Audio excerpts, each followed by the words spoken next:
the jungle, my senses became heightened. A rustle in the leaves would seriously make my hair stand on end. And my sense of smell in particular was heightened. And I picked up a very strange, sweet smell that I couldn't identify.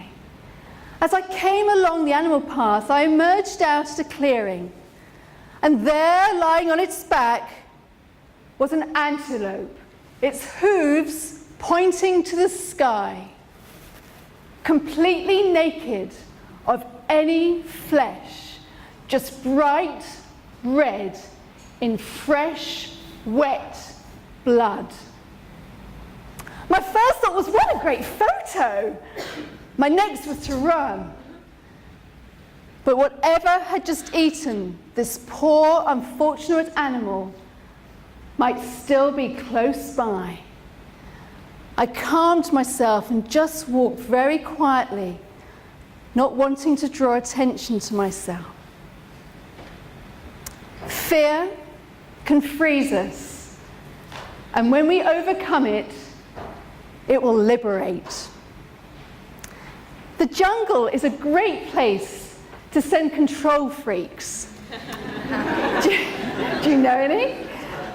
Because the only thing you can control in the jungle are your thoughts and your responses. I have the perfect diet for you. Simply walk up a mountain to 17,000 feet and get severe altitude sickness so you completely lose your appetite. Then on the way down, get lost for 5 days. Lose all your food down a waterfall. Walk for 12 hours a day and make sure it's freezing cold at night so that you burn up any excess fat, keeping yourself warm. I guarantee you will lose 2 stone. You can imagine I was having serious food fantasies. Just to fill a gap, we have on our menu our guidebook, very aptly named East Africa, a travel survival kit. Who would eat their guidebook? Anybody? You obviously haven't been lost in the jungle. I wanted to carry on my holiday after I'd got out of the jungle. So Kenya was preserved, but Uganda was very tasty. The sensation of the cold is overtaken by the weight of my rucksack that is completely waterlogged. I had to take it off and allow the river to carry my rucksack for me, which it very kindly did, straight down a waterfall. The bright red and blue nylon rucksack bobbed up and down under the force of the waterfall.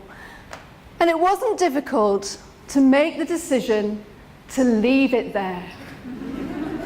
Even though it was going to be freezing cold tonight, and it had my sleeping bag and all my food. Sometimes we have to let things go without regret. So whenever I saw an animal path, I would take that animal path, and they would be like motorways in comparison. But I was very aware of paw prints that belonged to no tabby cat, and droppings that were obviously elephants. A frightened buffalo will stampede you and flatten you. What you do when faced by a stampeding buffalo is you hold your ground and you wait for the buffalo to get this close, and then you step aside. The poor buffalo is so short-sighted and it's going so fast, it just keeps going.